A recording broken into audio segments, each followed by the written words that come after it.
Iman Kristen itu sumbernya tertulis adalah kitab suci yang dalam bahasa Indonesia dinamakan Alkitab. Bahasa Arabnya Al-Kitabul Muqaddas, jadi kitab yang suci. Di kitab ini dibagi menjadi dua bagian besar yang namanya Perjanjian Lama, Al-Ahdul Qadim, dan Al-Ahdul Jadid, Perjanjian Baru. Apa yang dinamakan Perjanjian Lama itu sebetulnya kitab suci dua agama, yaitu agama Yahudi dan agama Kristen. Dengan demikian kitab suci orang Kristen itu kitab suci dua agama untuk Perjanjian Lama. Fakta ini cukup mestinya menjelaskan bagi kalangan tertentu yang menuduh terjadi pemalsuan kitab suci. Sebab seandainya orang Kristen memalsukan kitab sucinya, orang Yahudi pasti protes, karena kitab yang sama diimani oleh dua komunitas iman. Sekalipun hasilnya tidak sama kesimpulannya. Orang Kristen percaya bahwa seluruh nubuat-nubuat dalam kitab Taurat, kitab para nabi, itu telah digenapi dalam diri Yesus Kristus orang Nazaret sebagai juru selamat atau Mesias yang dijanjikan. Tapi orang Yahudi percaya bahwa Mesias akan datang, tapi Mesias itu sekarang belum datang. Ini kesimpulannya beda, tapi sumbernya sama. Lah seandainya orang Kristen memasukkan kitabnya ini kan berarti perjanjian lamanya sudah beda dengan perjanjian lama Yahudi. Nah ini yang perlu dilihat. Orang Yahudi menyebut perjanjian lama tentu bukan perjanjian lama, sebutannya adalah Tanakh. Tanakh itu singkatan dari Torah, Nevim, Weketuvim. Taurat, nabi-nabi, dan tulisan-tulisan suci. Orang Kristen menyebut perjanjian lama. Kenapa perjanjian lama? Karena dia yakin sudah ada yang baru. Makanya yang sebelumnya disebut lama. Perjanjian baru, nama perjanjian baru itu baru muncul abad kedua dari tulisan seorang bapak gereja yang bernama Justinus Martir. Dia pertama kali menyebut perjanjian baru sebagai memori para rasul. Karena dari rasul-rasul lah dokumen ini tertulis, yang disebut perjanjian baru. Tapi isinya sama, sekalipun urutannya tidak sama. Orang Yahudi itu urutan kitabnya, pertama kitab Beresit. Beresit itu kitab Kejadian, kemudian diakhiri dengan kitab Tawarikh. Jadi Maleakinya di tengah. Nah orang Kristen lain, orang Kristen pertama Kejadian, terakhirnya Maleaki. Tapi sebetulnya ini juga bukan ciptaan orang Kristen, karena orang Yahudi itu terbagi dua. Yang namanya orang Yahudi yang ada di Tanah Suci di Yerusalem, dan orang Yahudi diaspora. Orang yang di diaspora itu orang Yahudi yang berada di luar Yerusalem. Pada abad-abad sebelum Masehi itu, anak cucu mereka sudah jarang yang memahami bahasa ibu mereka, yaitu bahasa Ibrani. Lalu diterjemahkanlah atas izin Imam Agung di Yerusalem, untuk Alkitab Perjanjian Lama diterjemahkan dalam bahasa Yunani yang dikenal dengan Septuaginta. Nah di dalam Septuaginta itu Maleakinya ditaruh di belakang. Orang Kristen mengikuti Septuaginta ini. Jadi kekristenan sama sekali bukan tradisi iman yang baru. Tidak pernah, di Indonesia ini kan seringkali disalahpahami itu karena memang agama Yahudi tidak ada. Sehingga orang Kristen dipersalahkan, katanya bikin-bikin sendiri. Ketuhanan Yesus itu ditentukan oleh Konsili Nikea tahun 325. Itu menurut ibu kita Irene Handono, katanya seperti itu. Padahal kenyataan itu tidak seperti itu jauh dari kebenaran. Konsili Nikea itu tidak pernah menuhankan Yesus. Konsili Nikea itu hanya menetapkan kanun al-iman, menetapkan patokan iman yang sudah diimani oleh gereja. Setelah Yesus naik ke surga, Petrus menggantikan Yesus, kemudian menjadi pemimpin gereja di Antioquia. Setelah ditinggal ke Roma, diangkat dua orang wakilnya dia yang namanya Evodius dan Ignatius. Kemudian Petrus memiliki murid di Roma namanya Clement. Kemudian Petrus memiliki murid namanya Markus. Markus datang ke Iskandaria, Mesir. Seluruh tulisan-tulisan ini menjadi dokumen sejarah yang hari ini pun masih bisa dibaca. Lah karena itu dari Petrus punya murid misalnya Ignatius, Yohanes punya murid namanya Karpus, Polikarpus punya murid Irenaeus. Misalnya Yohanes punya murid namanya Papias. Itu masih bisa dilacak semuanya, sehingga kalau dikatakan selamanya dalam diskusi dengan saudara-saudara kita umat Islam, misalnya baru-baru ini ada saudara Martin Sinaga dengan siapa itu, Sanihu Munir atau siapa itu bukan dialog, itu monolog. Itu dialog itu memberi tempat pada perbedaan, membiarkan orang menurut pilihannya, menghormati pilihan orang, dan kemudian disimpulkan seluruh orang di luar Islam kafir. Itu bukan dialog, itu sageleme dewe. Itu mengukur orang dari paradigma kita. Tidak bisa seperti itu. Negara kita kalau muncul orang-orang seperti itu, cepat atau lambat akan segera bangkrut negara ini. Tidak bisa. Sejak awal Bhinneka Tunggal Ika itu menjadi sumpah bangsa kita untuk kita hidup dalam pluralitas, menghormati identitas kita masing-masing tanpa memaksakan pilihan kita terhadap orang lain, melainkan kita memberi ruang bagi orang lain. Itulah hakikat dialog. Jadi dialog itu bukan menang-menangan, tapi dialog itu saling memahami apa keberadaan kita masing-masing. Antara aspek budaya, aspek agama, dan atau teologis ini tumpang tindih seringkali. Kalau dilacak konflik di Indonesia ini antar agama, bisa dipilah-pilah. Buddha ini relatif tidak konflik dengan Kristen, relatif Hindu tidak konflik dengan Islam, dan seterusnya. Apalagi Konghucu. Kenapa seperti ini? Karena memang rumpunnya beda. Islam ada Nabi, ada Rasul, ada Injil, ada Allah. Ini kan terminologinya sama. Lah, makanya konflik Islam, Kristen, Yahudi ini sebetulnya konflik keluarga Ibrahim. Nah, kenapa? Kalau itu rumpunnya sama, kemudian kan terjadi saling klaim. Lu Nabi itu menurut saya begini, enggak. Nabi itu menurut saya begini, kan terjadi seperti itu. Sebetulnya umat Kristen di Indonesia itu kemungkinan dengan Islam itu lebih banyak karena aspek budaya. Kenapa? Kristen di Indonesia ini kan kebanyakan asalnya dari Amerika atau Eropa. Generasi pertama itu dari Eropa. Generasi kedua Kristen Koboi asalnya dari Amerika, kan gitu kan. Nah, Islam itu di Indonesia ya semuanya dari Arab atau dari Gujarat. Sehingga ada semacam pemetaan yang over simplicity bahwa Islam identik dengan Arab, Kristen identik dengan Barat. Ini konflik budaya. Makanya di Indonesia begitu ngomong soal Arab mesti Islam. Contohnya, Anda pernah mengenal penyair Khalil Gibran. Khalil Gibran itu seorang Kristen dari gereja Maronit. Tapi di Indonesia itu dianggap sepertinya Islam karena dia orang Arab, kan begitu kan. Makanya Anda lihat di beberapa terbitan Khalil Gibran Indonesia itu sebetulnya orang Kristen itu kan banyak ketinggalan dalam konteks informasi ini. Nah, salah satu syairnya Gibran itu dalam salah satu syair judulnya Iram Datul Imad. Iram, kota yang berbenteng-benteng. Dia mengatakan begini, Qul la ilaha illallah wa la say'an illallah wa kun masihiyan.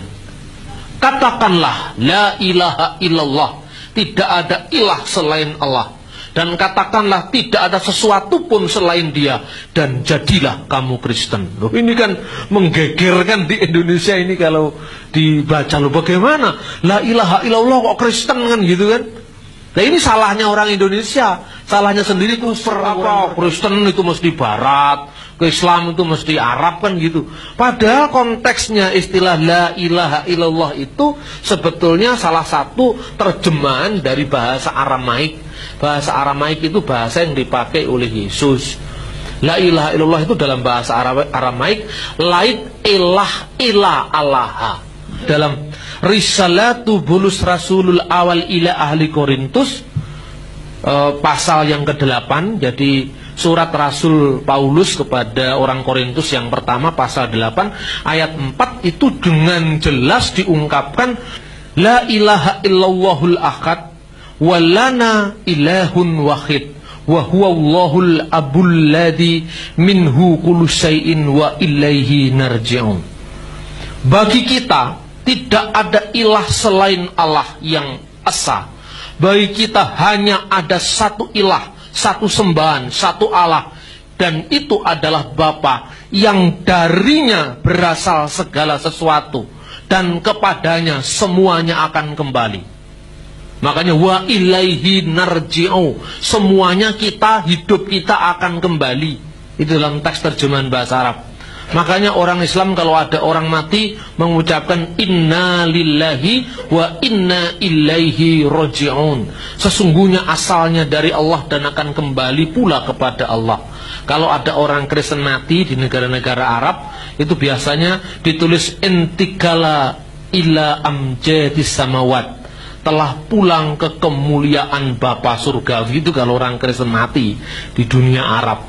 Jadi sama-sama Arabnya pun ya lain sebetulnya. Karena Arab Islam dan Arab Kristen itu beda. Di Indonesia nyanyi, pokoknya kalau nadanya banyak mayornya. Nada Eropa itu mesti Kristen, kalau minirnya itu banyak Islam. Lu nada saja sudah diagamakan kalau di Indonesia. Coba bayangkan kalau orang nyanyi lagunya lebih banyak nadanya mayor, itu Kristen, karena itu Barat itu loh. Musik saja dikasih label, pakaian dikasih label, bahasa dikasih label. Nanti lama-lama beras dikasih label, beras Islam, beras Kristen. Makanya hati-hati kalau disumbang sama pondok kasih itu. Nanti itu Yesus Kristus TY, Tuhan Yesus. Nah ini sudah karena dikasih labelisasi tadi. Nah ini yang parah, yang harus mulai kita kita leraikan konflik-konflik semacam ini, karena tidak menguntungkan bagi kehidupan kebangsaan kita. Saya waktu di Kairo 2 tahun lebih ya, seringkali di rumah saya ini tempat mangkalnya anak-anak mahasiswa Al-Azhar. Suatu saat mereka lagi diskusi malam-malam sama saya, terus saya suruh dengarkan itu satu kaset lagu rohani. Judulnya itu ya memang agak netral, judulnya Allah Karim. Saya tanya, ini lagu Islam apa lagu Kristen? Lagunya gini, Allah Karim, Allah Karim. Islam apa Kristen? Islam. Dengarkan dulu bait kedua. Mis mungkin yimsa auladu ilahil azim. Kristen, karena Allah tidak akan meninggalkan anak-anaknya. Loh, kalau anak-anaknya itu mesti Kristen. Auladuhu, karena kalau Islam kan ibadduhu, hamba-hambanya. Orang sering mempersoalkan, loh anak itu apa? Berarti Tuhan itu beranak. Anak itu menunjukkan kedekatan. Kalau hamba menunjukkan ketaatan, ya sudah loh. Itu kok diramaikan itu. Karena kemudian dari la ilaha illallah tadi, loh ini kok sama dengan syahadatnya Islam. Yang pertama sama, asyhadu alla ilaha illallah, sama itu di Kristen juga. Wa an la ilaha illallahul ahad. Dan Allah itu man huwa Allah. Huwa, dia adalah Allahul ab, dia adalah Allah sang Bapa. Alladzi minhu kullu syai'in, yang daripadanya berasal segala sesuatu. Wa ilaihi narji'u, dan kepadanya kita akan kembali. Sama. Tapi yang kedua beda. Yang kedua kan wa asyhadu anna Muhammad Rasulullah, dan kami juga saya mengakui bahwa Muhammad adalah Rasulullah. Kalau di Kristen ini ayat 6 1 Korintus pasal 8 itu walana robun wahid, dan bagi kita hanya ada satu Tuhan, wa huwa Yashu al-Masih alladzi bihi kana kullu syai'in wa bihi nahya. Bagi kita hanya ada satu Tuhan, dan dia adalah Yesus Kristus yang olehnya diciptakan segala sesuatu, dan untuk dia hidup kita ini ada. Nah ini kira-kira seperti itu. Jadi kalau di Islam la ilaha illallah Muhammad Rasulullah, di Kristen la ilaha illallah la robba ilal masih. Tidak ada ilah selain Allah, dan tidak ada Tuhan kecuali Kristus. Ini bedanya. Jadi di Kristen mengenal yang namanya the divine of Jesus Christ atau Godhead of Jesus Christ, keilahian Yesus, dan Lordship of Jesus Christ, ketuhanan Yesus. Lah apa bedanya ketuhanan dan keilahian? Keilahian menunjuk kepada dia yang disembah, tapi ketuhanan menunjuk kepada dia yang berkuasa. Nah ini beda. Kalau ngomong tentang Quran dibaca menurut tilawat, itu mesti Islam, kan gitu kan? Di Timur Tengah Anda lihat seluruh gereja, termasuk yang Protestan sekalipun, itu kalau membaca Alkitab ditilawatkan. Kalau di Islam namanya tilawat, di Kristen namanya mulahan, dibaca dengan nada. Jadi kalau Di Islam itu kan selesai dibaca ayat Quran diawali dengan a'udzubillahi minasyaitonirrajim bismillahirrahmanirrahim, dibaca ayatnya, kemudian terakhir shadaqallahul azim, maha benar Allah dengan segala firman-Nya. Shadaqallahul azim itu maha benar Allah ditambahi dengan segala firman-Nya, karena konteksnya memang membaca firman. Kalau di Kristen itu biasanya diakhiri dengan kata-kata, kalau pembacaan Injil, al-masdulillahi daiman, al-masdulillah segala kemuliaan bagi Allah senantiasa. Kalau Mazmur diawali dengan kata-kata min masamir